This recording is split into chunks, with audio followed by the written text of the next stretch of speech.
when you are a writer and a creator, no matter the genre, you are tapping into the larger reality. I think by using the symbols of words, by using the symbols of language, whatever that mother tongue may be for you, you are tapping into a larger human tradition that allows us to connect to each other through sound, through images, um, to communicate values. We are in a challenging time. And we're in challenging times in so many different ways. And maybe every people of every era has been able to say that in one fashion or another. We always kind of add a special emphasis to the time that we are in, right? Um, for me, speculative fiction is something that all writers do, whether you are doing creative nonfiction, because even when you're taking a story that it's a real event that happened, you have to inhabit a space of questioning that does not necessarily exist as a reality, right? You create it in a way, you enter the space of it by asking the questions, right? And also by the questions you don't ask, and how you synthesize the information you get when you're investigating and exploring. Um, Speculative writers ask the question of what if? What if? And we all do that, whether you're a playwright, whether you are a screenwriter, whatever you're asking, what if we enter this space and join this family, or we're in this time period, or we're looking at the Black Plague, but we're going through the oral histories and stories of the people themselves who experienced that. That is a speculative space that we enter together in this realm of storytelling. We're just doing it on the page, which changes the reality somewhat. We have to alter it in a way. We have to make brushstrokes to suggest certain things. And what I'm learning in my workshops with the wonderful writers I'm working with here is that some cultural truths do not always pass on from one place to the other. They change. They have different meanings. What is a watermelon in this culture? What is a pomegranate seed in another culture, right? You know, what does it mean? What is a river spirit? What does it have to tell us in this part of the world? And what does it have to tell us in another part of the world? So many ways of entering that. But we all ask, what if? Speculative fiction writers, whether it's science fiction, where you take the story is so important that the science in it, if you took it out, you wouldn't have a story anymore. Frankenstein, the Time Machine, those kinds of stories, you take the science out, what do you have? That's science fiction. Fantasy, you have your own magic, your own system and logic and the way it operates, right? Its own universe, and your world building. That's fantasy. Horror, creating the sense of dread in your reader, whether it's based on real things or supernatural things or psychological things. And then also the spaces, the liminal spaces that are hard to define, right? That is also speculative fiction. All of us ask the question, what if? But it is our imagination, the unbound imagination, the name of our first fellowship this year. Thank you so much to the wonderful anonymous founder for that. How each of these writers answer the question is what makes, I think, the field that I love to play in the most so wonderful, because it's your imagination, and your imagination pushes the answers. It's not bounded by the larger reality necessarily. You push past it and onward. Thank you. Thank you. Thank you. I would like to say that sometimes, as Sheree said, sometimes it is there is a will to ask what if, but it also happens without the will in a collective way. Societies, Walter Benjamin used to say that societies dream of themselves, of their image of themselves, when they are ready to become that image. By that I mean that we are exactly in our own challenging times, but I think they have new elements of dread, like climate change, but they can't be worse than the ones that our grandfathers experienced in Second World War II, for example. No, we all, as human beings, we have experienced apocalypse a lot of times and came back because of the answers that have been provided by luck and chance, because we can't take that out of the equation, but also because in the work of science and in the work of historians, painters, and of course musicians and writers, there's also the imagination at work. When I think about I don't know, Galileo Galilei, I know that he was asking himself, what if? What if? No? And Newton, when he was under the apple tree, he was wondering, what is this about? No? So science always asks the same thing. What if? And the imagination is at work all the time in all our communications between each other when we are working, because somebody said, I can't remember who, that imagination is a muscle of intelligence. And it is, because it moves it. Otherwise, we will just have facts here and there scattered. But putting them together and moving them is a task of the imagination, whether you're in science or you're in the arts or doing anything. So I just wanted to, how you say, segue into your answer. And now it's Chimalito's turn.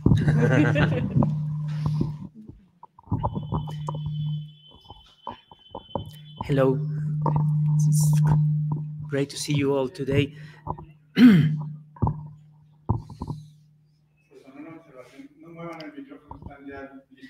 Okay, perdón. Perdón. Sorry.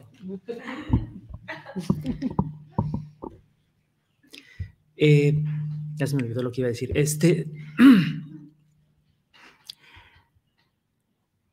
I'm very honored and I'm very happy that we can be talking about these things today, because 40 or 50 years ago, it would have been next to impossible to speak about such themes here, at least here in Mexico. And I suspect we wouldn't have been able to do so in many other parts of the world, because at least at this point in time, at least in this very troublesome and troubling time, at least there's one thing that can be understood as a little progress, as a baby step in the right direction, is the fact that we are seeing, at least for the time being, a resurgence of the literary imagination.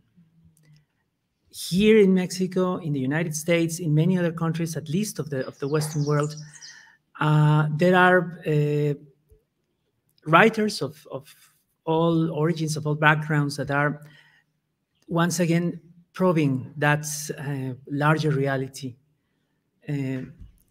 probing that way of harnessing our own perceptions and our own consciousness of what it means to be human in any particular context, so as to be able not just to reproduce what we can see with our eyes and hear around us, but also what is inside us.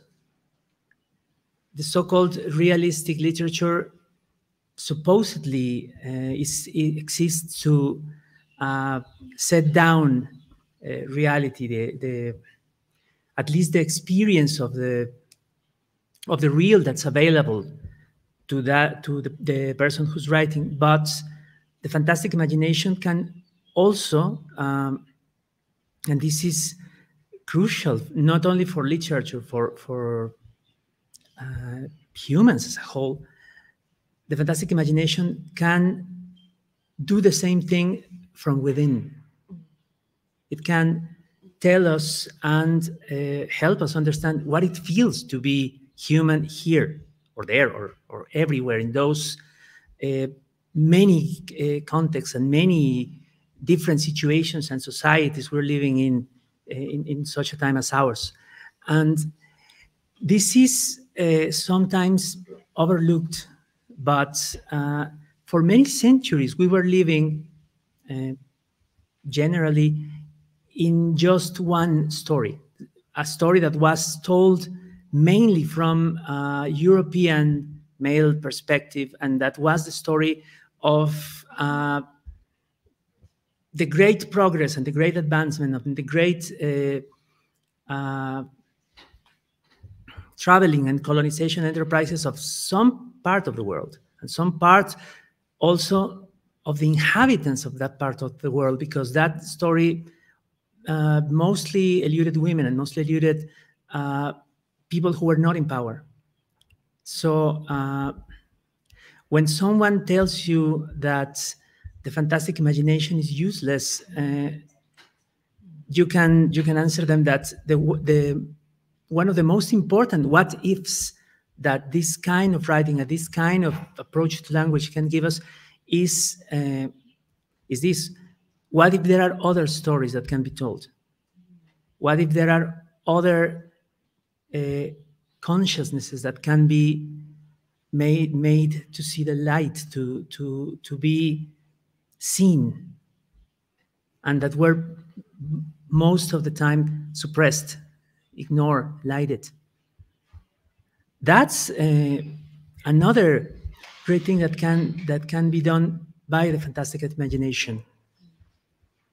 And when, so to speak, the language, the many languages of our world open up and become more hospitable to more people, to more perspectives, to more dreams and aspirations and fears, then the human race, the human species as a whole, gets much more chances of advancing, of improving, of survival, of simply being in the world in a way that's more than just working to pay the bills and then die.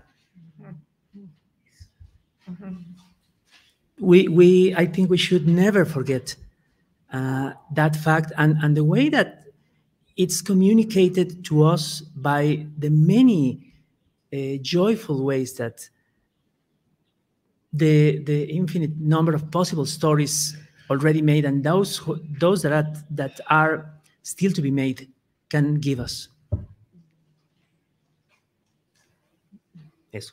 I would like to add a little thing. When Alberto said that some people think that the imagination is worthless, is useless, I thought about why it is forbidden when there are totalitarian regimes, being of the right or of the left. The works of imagination are always forbidden and sometimes are burned, and sometimes the writers are outlawed. Right now, I'm thinking of the great Russian creators of fantastic writing, like Samyatin, who wrote Us, and he was banished into interior exile, and then he was driven out from the Soviet Union.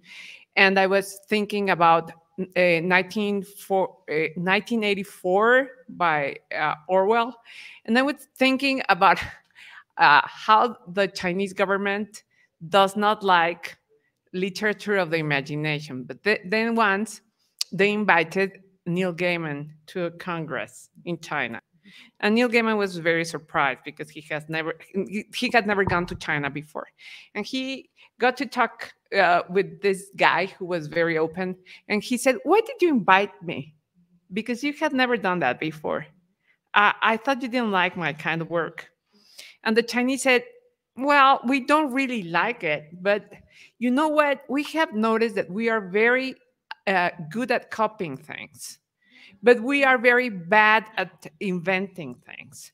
And we have discovered that nerds all over the place that read The Lord of the Rings and Narnia Chronicles and Harry Potter and whatnot, they are very good at inventing things. And we want to know why, because we need some engineers and experts on all fields. And most of them were nerds when they were young, and they read a lot of the things that you do." So he told the Chinese guy whatever he could, and he left with renewed confidence in that the work of imaginative writers is very necessary to invent things, to be nourished in a tradition where invention is approved of. It's very good for the soul.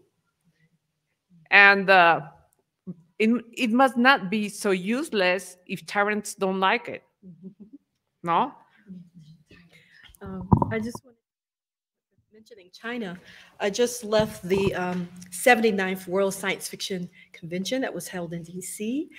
DISCON 3 means it's the third time that Washington, DC has had the honor to host the World Science Fiction Convention, which was started in conjunction in New York City years ago with the World Fair that took place. So it was separate, but it happened at the same time. And after that, they went to Chicago, and every year since, they've been somewhere in the world.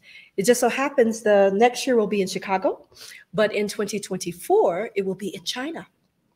China has a long and wonderful tradition of this, like, literature of the imagination, and their science fiction writers are being translated more and more. Ken Liu is doing some of their work. There are others who are translating the novels and the short stories of these writers, and there is a huge community, apparently strong enough to beat all the other world bids and to vote and to support having it in China. In 2024, it will be historic. I don't know yet if I'm going to go, but it should be an amazing experience for everyone involved. But you're right. Tyrants don't like people who don't color in the lines, people who don't repeat the agreed upon narratives, you know, whether they are national myths of origin, whether they are the things that we tell each other how we should be socialized, whether they are about identity and gender and how we organize our families, chosen family, selected family, kinfolk, blood folk, that kind of thing. And they don't like necessarily giving voice to parts of the community that they feel should be erased, right? And a lot of the work of the imagination is putting a face on those who have been rendered invisible and those who have been rendered silent by other traditions of storytelling, right? The introduction to my first anthology on Black speculative fiction, Dark Matter, was looking for the invisible, because we were being discussed as if beyond Samuel R. Delaney and Octavia E. Butler and maybe one of, you know, two other people, that we didn't exist in the genre, not as fans, even though I was born into a family of science fiction, fantasy, and horror fans. I always say that we supported at least one family vacation for Stephen King, at least one. That invisible bottom line, right? That I found out that we had 165 years of science fiction in English alone. And of course, every culture in the world has a literature or a story or a tradition, even if it's oral, right? Because that's the origin of our stories, right? We tell each other the stories. We dance each other the stories. We perform them and sing and drum the stories, right? We were talking about drumming and the heartbeat earlier this morning, the conversation that Jennifer and Magda and Elizabeth had. And I remember reading a story in the New York Times about a musician, an elder who was dying.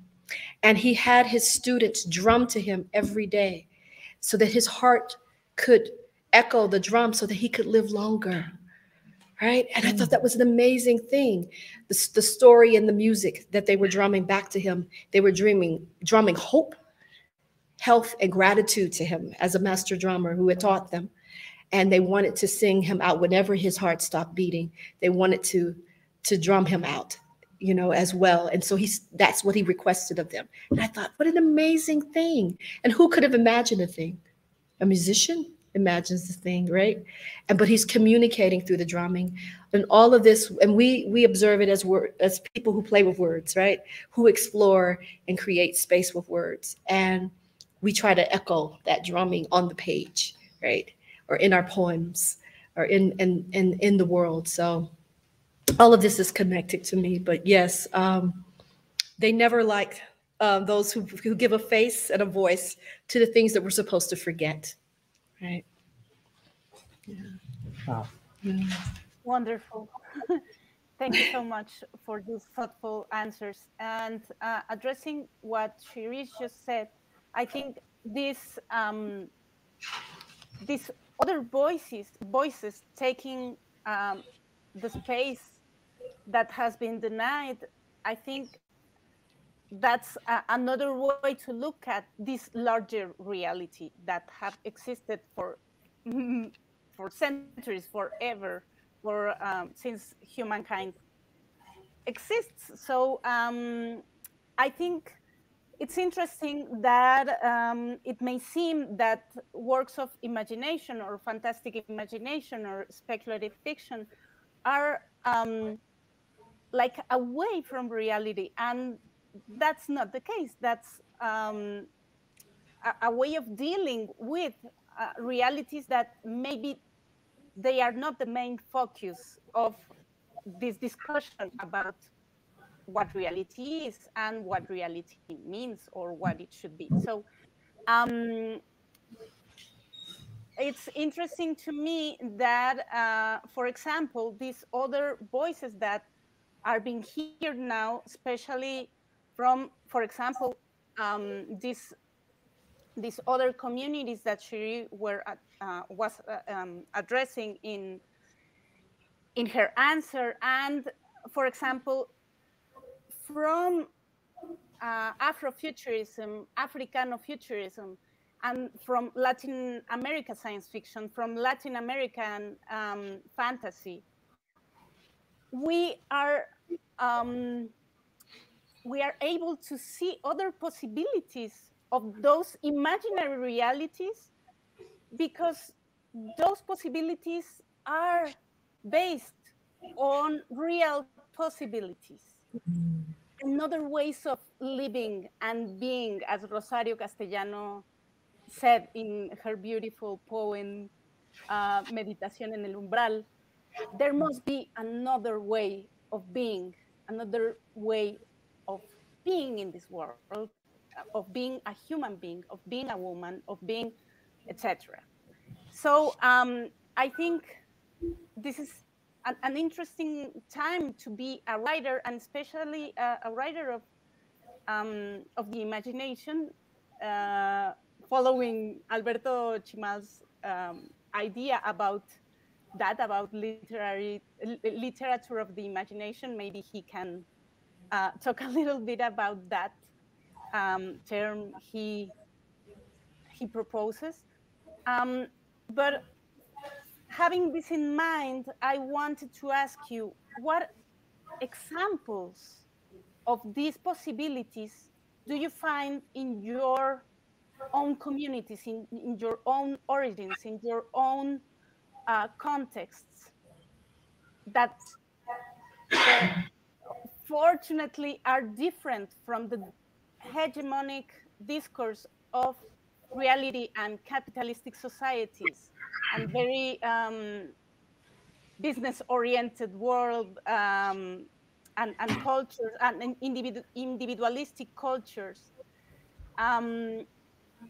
For example, I can say that Las Patronas, this group of women that in Veracruz organize themselves to give food and water to the migrants that crosses to the United States on the train called La Bestia, are an example of the solidarity we can see in literary works like, I don't know, maybe Dune, or maybe The Dispossessed, Dune from Frank Herbert, or The Dispossessed by Ursula K. Le Guin. I mean, it's a very local thing, that it's a universal human value that we can find in our own communities. There are universal ways of being better and being more humans, if human is still a bad category that has to be very discussed yet, I think, before we jump into post-humanism. But what kind of these examples of giving in fiction possibilities for those imaginary futures or ways of being, even in the past, or in another societies, in parallel worlds, etc., have you encountered here to be explored and to be proposed as another way of being in the world? Maybe you can address some of these examples. I would like to be real examples, but if you want to give some other imaginary examples in works of fiction that you cherish, please do so. Okay.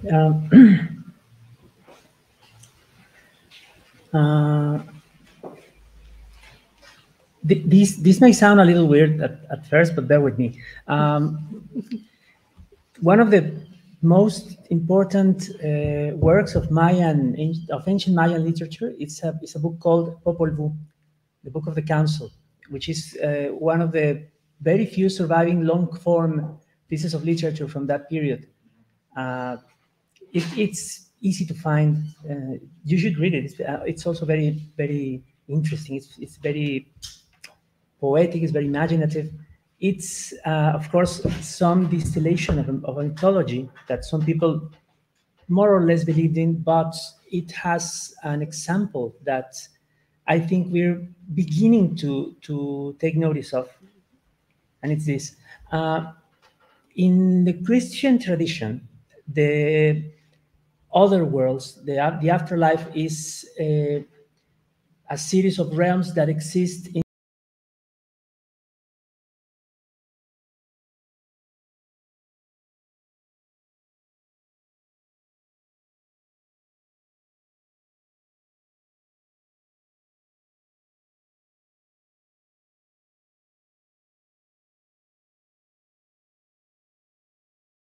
particularly the realm that one could equate to hell, which is called Xibalbá, is actually just like another part of the cosmos, which has no ethical bearing or ethical relation to the living world.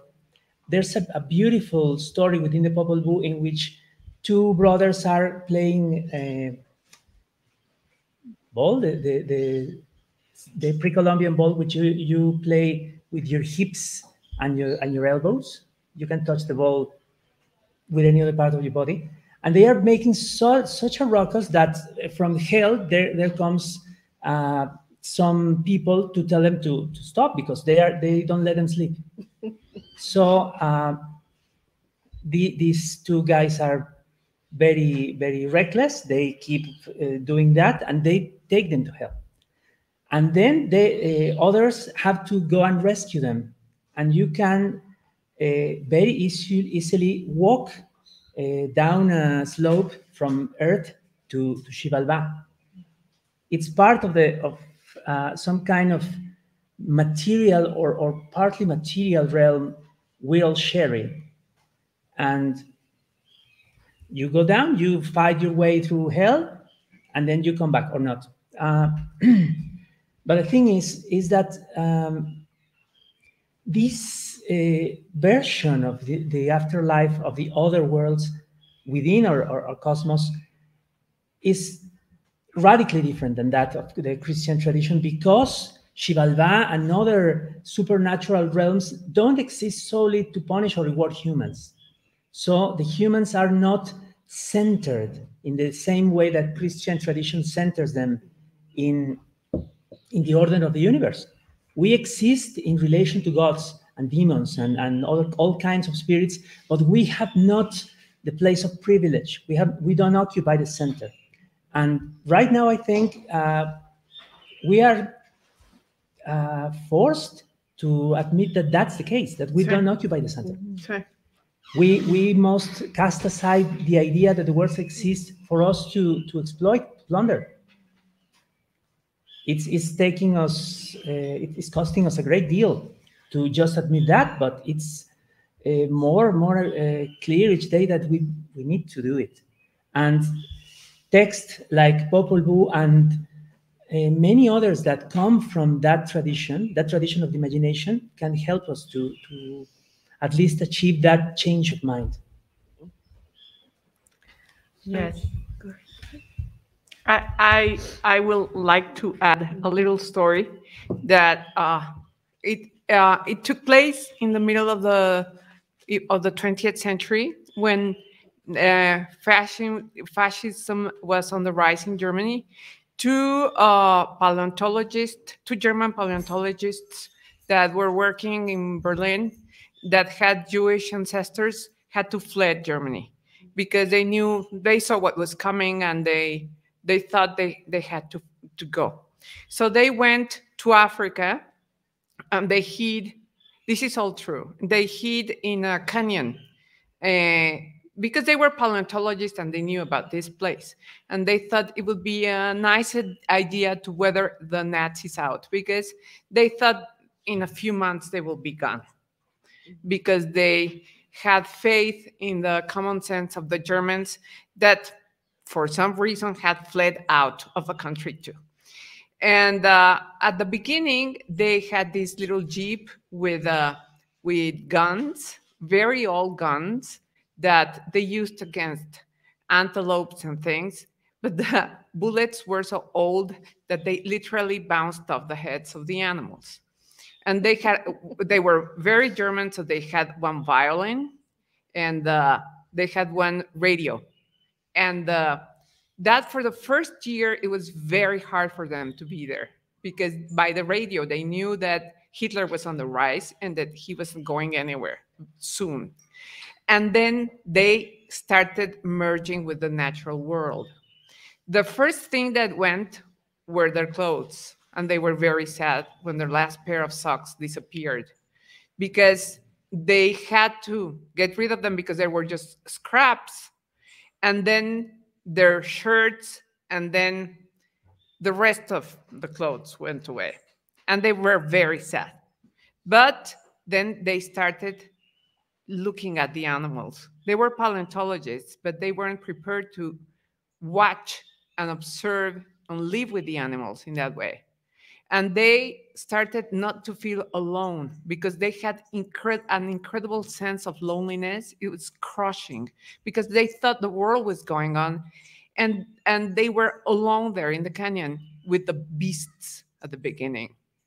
And then the animals, they dreamt every night of Germany, of their lab, of their students, of their houses. But then animals started taking a place of the things they left behind. And they started dreaming only about animals and making the music. They cherished their violin very much. And finally, they could get out, and they got jobs and died of a very ripe old age. And one of them wrote everything down. That's why I know this. And the experience of a scientist that understands that he's not the center of the world, not even as an I that has consciousness, but as a member of a whole system, it was very revealing for them. And they were they weren't just. They were two scientists that were driven away by horrid Hitler into this hole in Africa. It was a very long canyon that nobody went into because it was really deep, only the animals. And then they had this inkling of what mythology used to be, this relationship, they had this intuition about what magic was, this trying to talk, to have a relationship with nature and with everything that surrounded them. Just to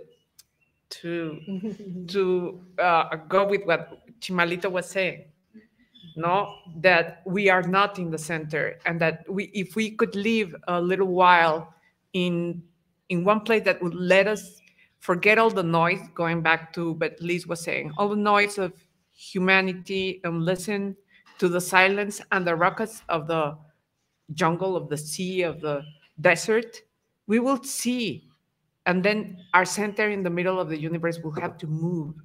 And then the planet will have a chance. And that is just imagination. Just like that. Because it's not easy to have that experience. That was all. Thank you. I have so many thoughts on the original question, but also on the stories that were just shared. I guess my most, present question is, it's very odd that they would choose to go to a gorge or a canyon and not go to a continent of people and connect with a community of people where they could be safe. I find it such an interesting impulse. Because the alliances that Germany was making with countries were in the flux. And they didn't know where they would be safe. They had this acumen. They thought we have to be in a lonely place, because what is happening here is Germany was in that moment a little close to England, so England wasn't it wasn't feasible for them because they were scared, and things with Russia with the Soviet Union weren't as bad as they turned out later. These guys wanted to be alone. That's why they chose this gorge. Yeah, but they went to Africa to do it. Yes. I found it odd. And also it's so interesting that they went to the place where the Nazis first practiced their inhumane death camps and genocide on the Namibian people. Yes. The people of Southern Africa is where they did it first before they attacked the Jewish communities in their own places. Yes. So it's just such interesting, to go to find haven in the place where they first practiced the genocide. It's surreal to me. But yes, I'm going to seek out those stories that they wrote. The original question about what community examples of imagining outside of the norm in real time. I'm thinking of the work that two writers, Walida Imarisha and Adrienne Marie Brown, have done in a collection called Octavia's Brood. I think it's it's science fiction from the social justice movement. And I'm thinking of the work that their emerging strategy communities and the wild seeds communities that comes out of Octavia E. Butler's novels, Wild Seed, and also from her Parable of the Sorrow novels, that people are doing on a grassroots level, which is so different. You have communities who are taking science fiction stories, which are mostly often dystopians and apocalyptic works and things like that. And they are reimagining them to say, how do we solve these problems in the real time? I'm thinking about Toshi Reagan and the work she did in making an opera out of Parable of the Sorrow and touring the country with it. First, I believe in the Durham, North Carolina community, Raleigh, Charlotte, those areas, and then taking it to other places. New York City is where I got a chance to experience it, and having community talkbacks after. So you take a fictional piece, which was actually an extrapolation or filtering what was happening in the Southern California community where Octavia Butler lived, Pasadena, California, the gated communities under Reagan, where Make America Great Again was first introduced by Clinton's campaign. Those concepts, she's taking those things that she's observing as a human in the present and rewriting them as science fiction, right? Where you have a community that is unusually led in the science fiction story by a Black woman who is trying to help find another way to be a community, right? An empath, right?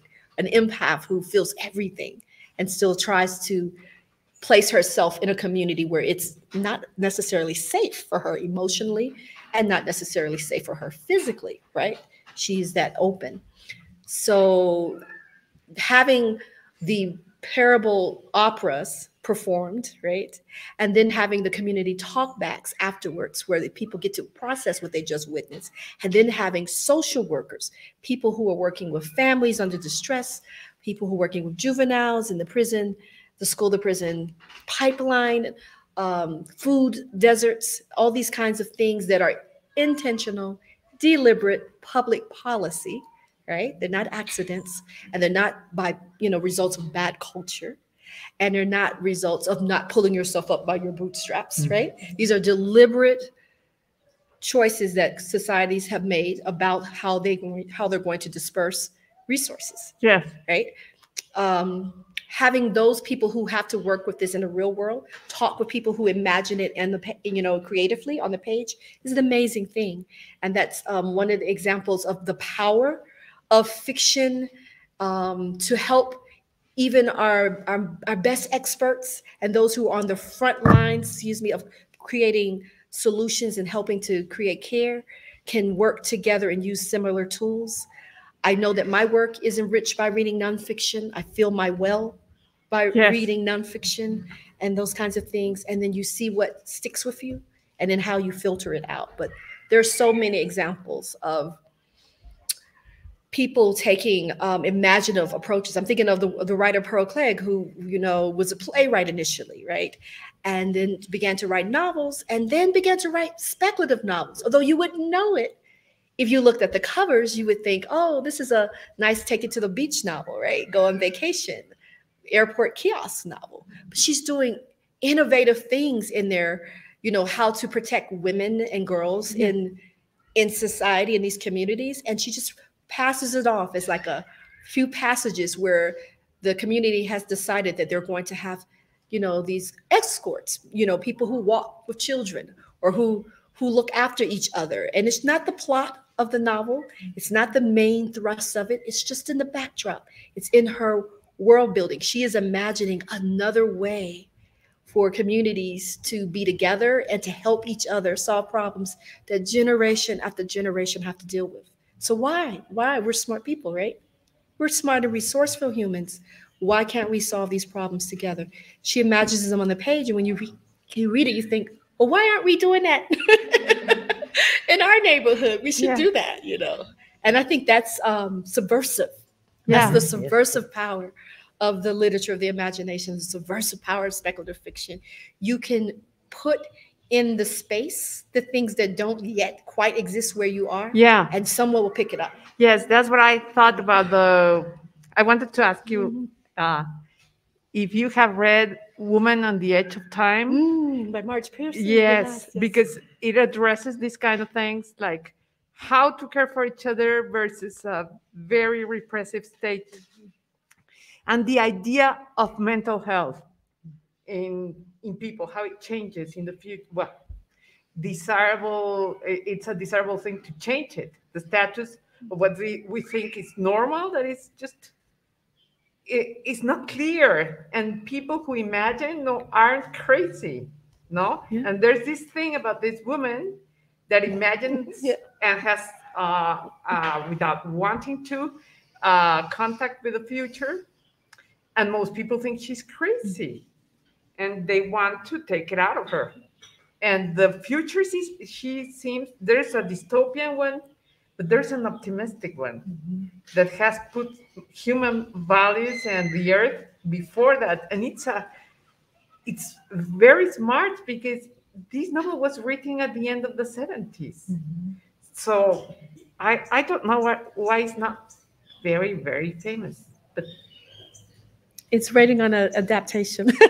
I'm sure someone's going to pick it up the way they picked up Station 11. Yes. And some other works, and maybe adapt it in a way that is more pop cultural, right? Yes. Because it is a gift to be able to read, right? It's a gift to be able to have a space to hold books. I remember working with unhoused people when I was much younger and beginning to realize, wow, and this is before people were using Kindles and, ebooks and things. You can't hold your favorite books with you because it's a liability. Physically, you don't own the space. Yeah. You're nomadic, you're moving, so you have to carry those stories in your head. Yes. Right. It is a privilege to be able to hold a book and have a place for it. Right. Yes. So, I mean, it's just a lot, but yeah. I was thinking that we still have to see something like these projects that you described here in Mexico, and there may be several reasons for that, including the fact that this is a much poorer country, and also that there is a very larger gap yet in education and basic education between the urban and the rural communities. It's still much easier to find Mexican mainstream television than a bookstore or a library in most places here in this country. So this is a very big obstacle we still haven't overcome. But something I've seen in recent years that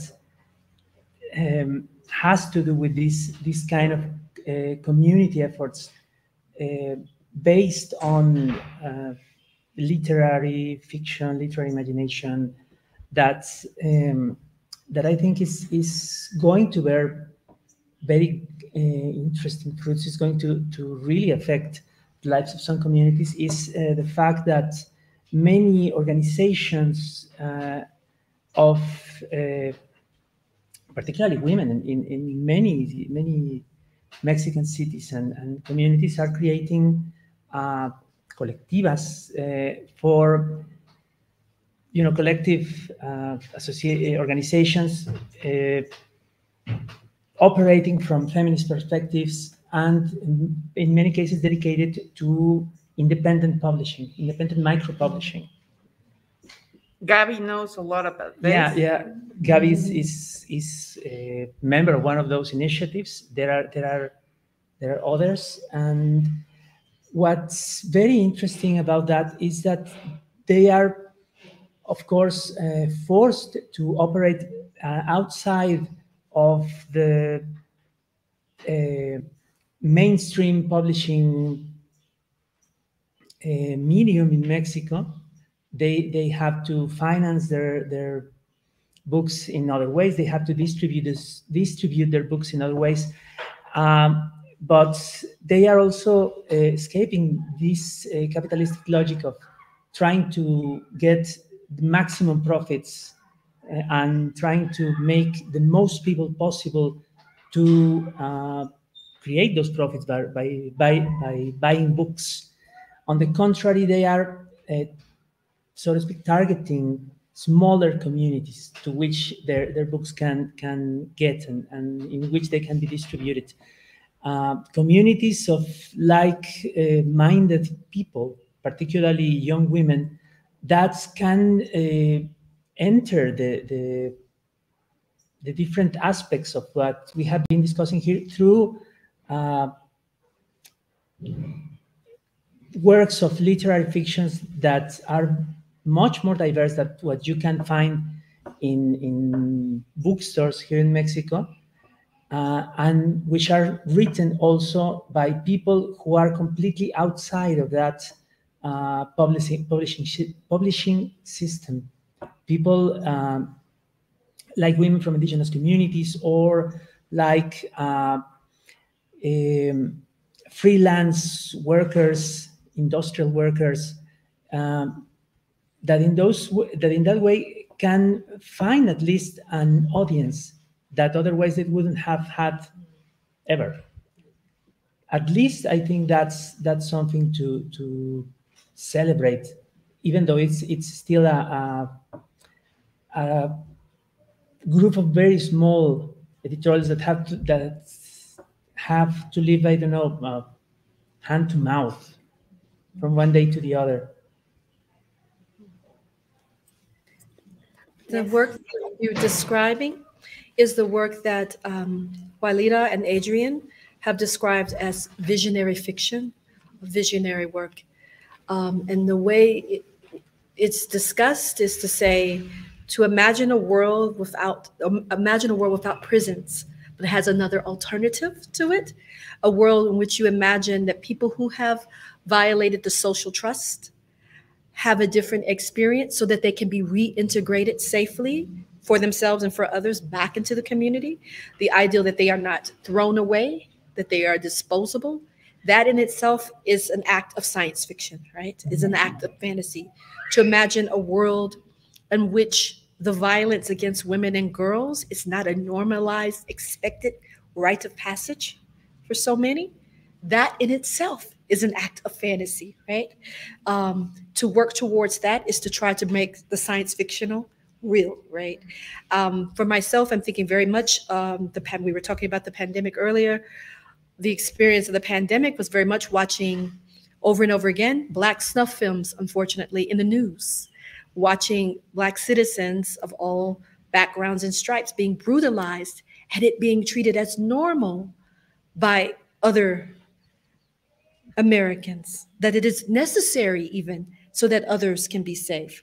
And that I began to enter the space of it's been 400 years at least, more, and we are still not citizens in the nation that we helped build. And it's a normalized thing. So to face the ideal that I will have less voting rights than my grandfather in Memphis, in the city where they killed Dr. King, right? Yeah. I'm going to have less voting rights than my grandfather who passed collection plates at church to help the sanitation workers strike because Firestone foreman told them, if we catch any of you or your children supporting this, you will lose your jobs, right? So they had to do it in secret. To know that I'm going to have less in the 21st century in the nation that my family has been for generations. We walked from Virginia to Tennessee against our will, right? Made land profitable for others that they didn't get to make, profit from for generations. Less. To have these things corrected is an act of science fiction. It's an alternate world. It's alternate histories are classic tropes of science fiction and fantasy. And so an alternate history for my community is to have full citizenship in the United States of America. That is why I play in the area that I play in. That is why when I did my research and realized the book that I wanted to read did not exist yet, like Toni Morrison said, write what you most want to see in the world. If it doesn't exist, you create it. It is necessary. It is vital for you to do that. That is your work to do. I looked and I saw that elders who existed in the 1850s, they had to self-publish, right? Mm-hmm. Like so many others, they serially published these stories that could have gotten them killed in independent Black presses, and they paid the money to have them published themselves. And they were alternate histories. Yes. Stories of liberation in the 1850s, 1899, 1903, and on. Even there's a reason why W.E.B. Du Bois, who is known for his sociology, creating the sociology field, and with his concept of double consciousness, right? It is a reason why he too turned to science fiction as a place to explore his ideals, theoretical ideals through fiction. And I had the honor of being able to publish that work and discuss it for the very first time as science fiction because it was classic science fiction. But it is very powerful. And you're right, it has to happen sometimes on the margins.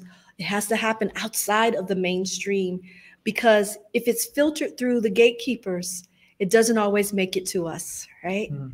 And they don't always understand what they're looking at, right? Because it is new. Or they don't like it. They don't want it. They feel threatened by it. Yes. Yeah. No, because this is a narrative of powerful people that have been trodden. So there's guilt, there's fear. There's a lot of that. So even here, when you publish something that is too strong, sometimes I tell you, this is too strong. Not the violence, the ideas. The ideals. Because we are used to normalize violence in this country, but we are not used to ideas of asking why. Why is it normal? Why is it violence against migrants, against people in the borders, in the south border of Mexico and the north border? Why? Why? The question is hard to listen to. And the answers are the answers of the people. The answers belong to the people who are asking. So I think it's very threatening for example, I'm going to give you an example. Maybe it's not very good. there was, perdón.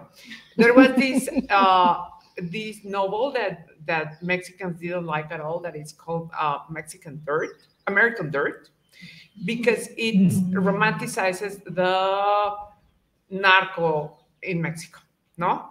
But if you wrote something against this novel, nobody will hear you, because the novel is a tranquilizer, no?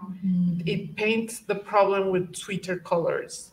So maybe that's what happens with some other questions that are very hard to answer. Well, now you're getting into some interesting stuff, because you're in the area of who has the right to tell certain stories, right? And as artists, we feel like the world is our oyster. We have the right to inhabit a story. If I'm a Canadian from the, living in the UK, and I want to imagine Chinese community in a science fictional context, then I should have the right to do that as a creative person, right? Imagination. But it's not about the matter of right. It's a matter of responsibility and doing your due diligence. Yes. To know that the story that you tell is one that is authentic, and one that does its good work, right? That doesn't, as was said earlier in the conversation, cheapen the experience of those whose connection to it is more direct, right? Yes.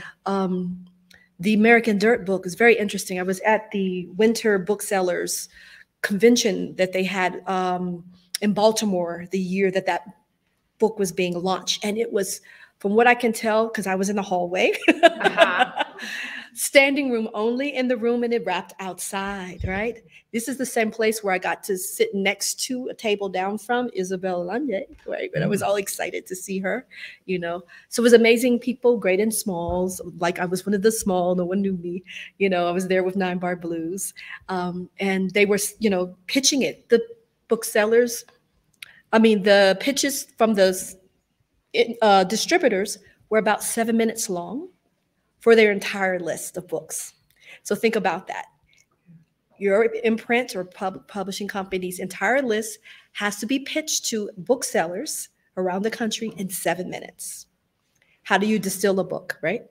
But there was such a big buzz about American Dirt. The questions I had were the questions I had when I worked in book publishing. I worked at Random House and Ballantine Books, before it was, reconfigured and everything, when Newhouse still, when it was still owned by the family that created it. And I was thinking, well, if no one's in the room that knows that this is not really a story of own voices, or however you want to describe it, then they don't have the tools in which to analyze it, to see where it veers from reality, the larger reality, right? And where it's going to cause some problems. Like, it should have been checked way sooner than the acquisition part. Like, it should have been checked, but it was an auction and all this. Also, the basic questions. An immigrant story, but your husband is Irish. Yes. There are in the United States, there are communities that are the most, have the most offenses in terms of overstaying their visas, but they're never checked. They're never watched. No one's looking for them. So I won't say those communities, you can go find it yourself, but it's not Mexicans. I'll just say that. It's not, people from Central America, right? And it's not Haitians, all right? And so it's very interesting how a story can be created to create a persona of authenticity, to tell a story, which any creator can tell, but is it the best one? While we're looking at other stories from the communities being rejected, being passed on, or being very underpaid and underpromoted and underdistributed. Even the spelling of the names was wrong. So everybody was a little bit angry. Yeah. Well, the one thing I heard someone say, it was something about some reference to food, like the way it was described, and they were like, no one would ever do that if they were from the community. So it is a storied example. It's a very famous example of what happens in publishing on the regular, which is why we need what Alberto was saying. We need those renegade, I call them renegade publishers outside of the mainstream, who they need support, they need funding, they need readership, but they are putting their pocketbooks where their hearts are, right? Yeah. And supporting the work that they feel needs to be in the world. Our job is to find it, to signal boost it, and to teach it, and to review it, and discuss it, and to help it keep going. Yes. Yeah. Yes. Thank you so much. I love that we start our conversation invoking Ursula K. Le Guin's spirit, talking about freedom, about the importance of remember freedom, and we are like closing this this conversation with the idea of freedom involves absolutely and necessarily responsibility. Yes. And creative freedom, Sheree just said that. It seems like it's very important to protect freedom because of repression from the tyrants and because of all of these historical terrible times on which creators had been silenced. But also we have to make this freedom worth it with responsibility. And I think it's very curious that it's very interesting, and I think it's very profound. It tells a lot that writers of the speculative genres are very aware of these responsibilities. They have always been aware of that. Even Tolkien, dear Professor Tolkien, who wrote Lord of the Rings, among another remarkable works of fantasy, said that a good fairy tale have three essential elements. A good fairy tale: recovery, escape, and consolation. And I think this can be applied to all literary forms, right? If we think literature as a, or contemporary literature as an evolved animal of fairy tales and myths and the stories we tell each other to give meaning to life, right? So just very briefly to end, and before maybe a question from the audience came, please tell us a piece of work that gave you these three elements. So our audience can search for it and read it too, in case they haven't done so. Recovery, escape, and consolation. Who first? Oh, these questions always stump me because my head is full of so many other writers' works as an editor. But I think the work that probably freed me or began to see was initially Kindred, because I had never heard of Octavia E. Butler before it was assigned in a literature class I was taking in college.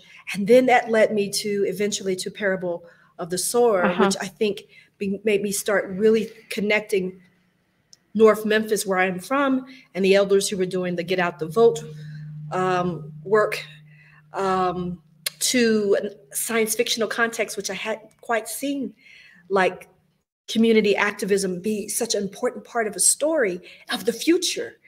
And that, I think, shaped, and obviously I'm here today, changed my whole direction in life in terms of what I ended up doing. So yeah, thank you again, Octavia E. Butler. Okay.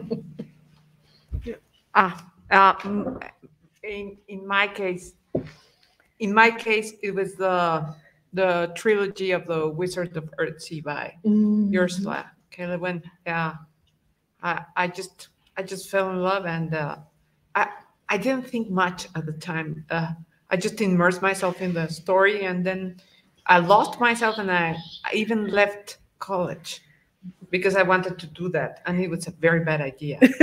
See, I still haven't, so it was not very practical.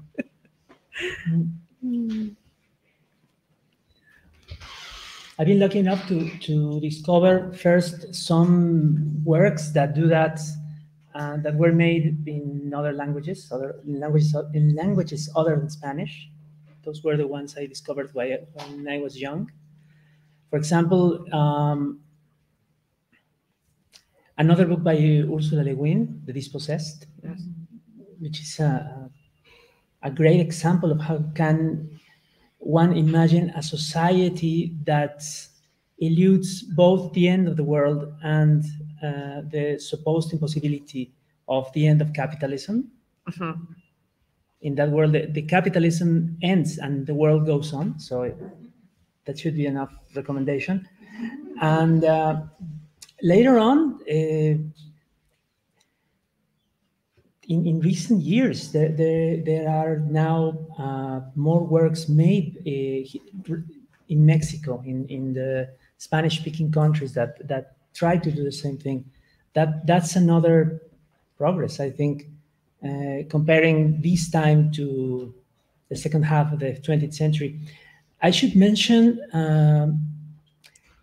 for example, there are many works of importance around the question that Gabi was giving us in children's and young readers' literature, because as it is not a territory so policed by literary criticism, that's so true. Many authors have more liberty to work there and to propose things there. For example, Mexico Land by Jaime Alfonso Sandoval, sí, which is a Mexican dystopia, but a very surprising one. Or, for example, another example, Aulilla by Verónica Murguía, which is yes, of course, which is a novel about the proverbial hero's journey, or the proverbial initiation journey of a young person discovering who she is, but made in a context that was, at the time, totally incorrect for a Mexican writer to set a novel on, because it's set in the Islamic world in the first years of the Égira, around the year 800 yes. CE. So when Verónica published this novel, there was still this enormous and destructive prejudice according to which a Mexican writer could only write about Mexican politics, not even Mexican life. So that's not, Aulilla is not politics, Aulilla is not the cliches of Mexican life. So for me, it was like a bomb going off. Ay, qué buena gente. I didn't know that. Yeah, yes, of course. And it opened, I know, because I know for a fact that it opened for many people many doors for creative literature and for the fantastic in this country. So go and read it. Gracias. Yeah. Thank you so much. I don't know if there's any question from our audience that that can be addressed now. There is one. Before we end our conversation. Yes.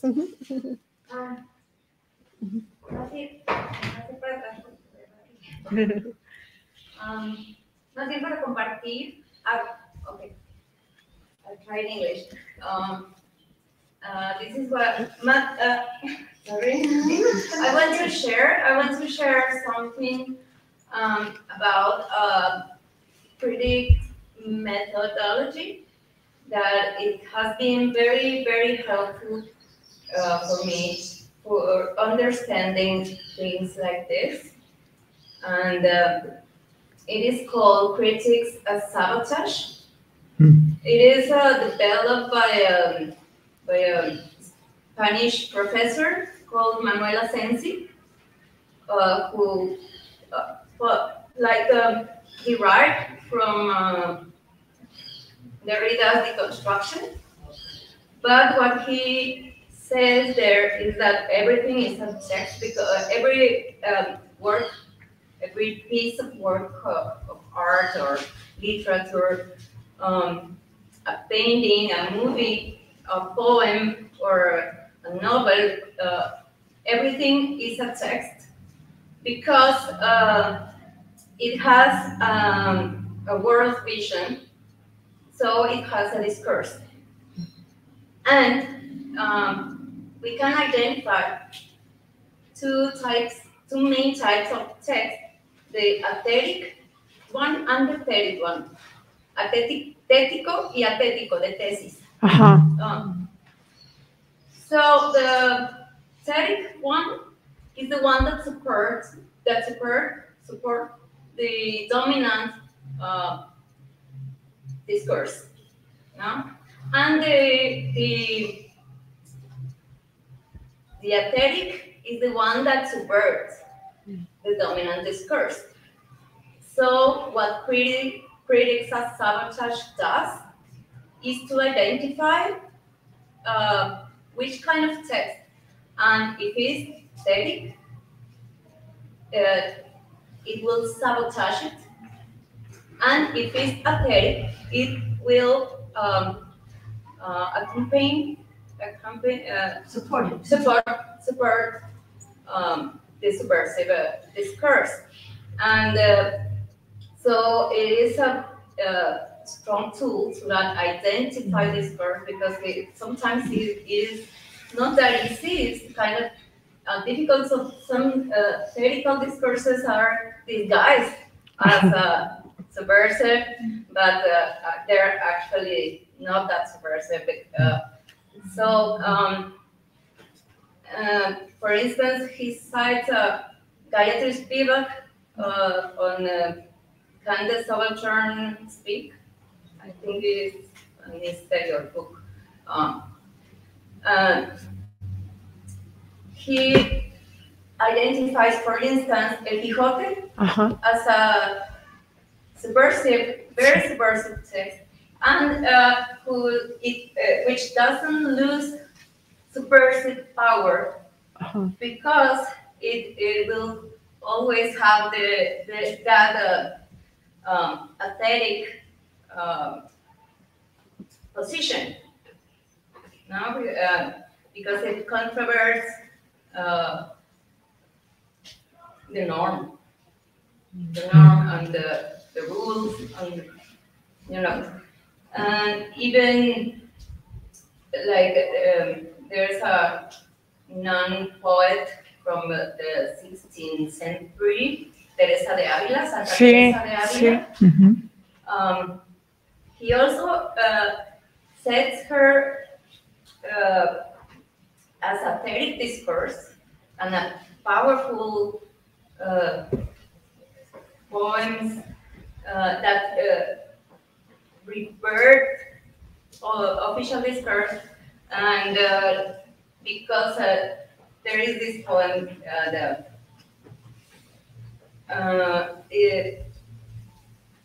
she first is saying that she's God's slave, but then within the poem she says God is her slave.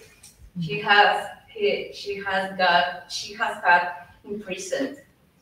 So she does that with a poem, subversive poem in the 16th century, and it's a discourse that is now with this methodology identified as aesthetic. So this kind of methodology gives light to it, and also points out the aesthetic discourses, the aesthetic text that only support dominant postures. Well, that was it, and I really thank you, and I love this, what you have shared. It is very powerful and meaningful, and thank you very much. Thank you. Thank you. Thank you. Thank you. Thank you. Your comments are so amazing. Thank you for sharing that. And it just made me think of something that I normally tell my workshops. That another work that really impacted me was Joanna Russ's book, How to Suppress Women's Writing. Mm-hmm. That book is so vital. I think, I don't know, I feel like it's under discussed, it's under examined. It needs to be the beginning of any like class, any creative writing class. It should be a part of the curriculum in some form. There are parts that could be updated, obviously. She wrote it in the late 70s, early 80s, I think. But it is beyond her wonderful writing, of course. It is a most amazing text. And I think she really took a lot of time to look at all the ways, as you were saying, how women's writing and other subversive writing that's already labeled subversive, whether it is or not, right? Is diminished, how it is discussed by critics, and how it is minimalized to control it and to limit its reach.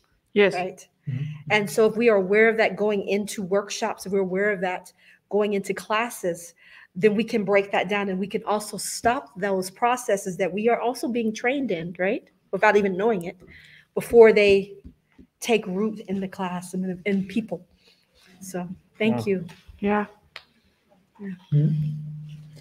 One process of suppression and reduction, like the ones you're describing, happens in Mexico since the 1950s with one of the most important novels published here, which is Pedro Páramo by Juan Rulfo. Sí. There have been generations of scholars that have tried their best to prove that this is a realistic novel, even though there are ghosts in it and every kind of supernatural occurrences, because it's an important novel, so there can be no ghosts or any kind of imagination, right? Actually, the best way, I think it still is the best way to make Rulfo scholar start to convulse and foam of the mouth is telling him that, or her, that Pedro Páramo is a ghost novel. Yeah. That was a joke we traded at the University of the UNAM 30 years ago. It should be true still. But the fact is that there are ghosts that appear in Pedro Páramo, and a popular argument within academia was that Rulfo actually believed that those systems of belief were the ones of the people he was writing about, and neither of those is true. So that's very. In the end, it's a very class and even race-based interpretation that discriminate against the people who Rulfo was writing about. Sí. So, yes, indigenous and rural people in the state of Jalisco in Mexico, because they must be some kind of backward looking person and thinking persons that cannot reject the belief in ghosts, nor create fiction or literature based on that. So it's very easy to critique this prejudice, but one has to recognize that it exists. Yeah. Have you ever thought about why Garcia Marquez is realismo fantástico, and the word realismo comes first? It's a little surprising, because there are people who fly, and there are many things that happen inside his novels that are just fantastic. But they don't know what to do with with that. So it's realismo fantástico. And I can't find the realismo anywhere.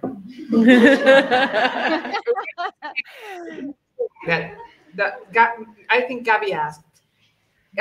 Every fantasy work has its roots on reality, because otherwise it's just like this. I think it's a little simple. If it doesn't have its roots in reality, we wouldn't be able to recognize the work, to understand it. No, so it's a given.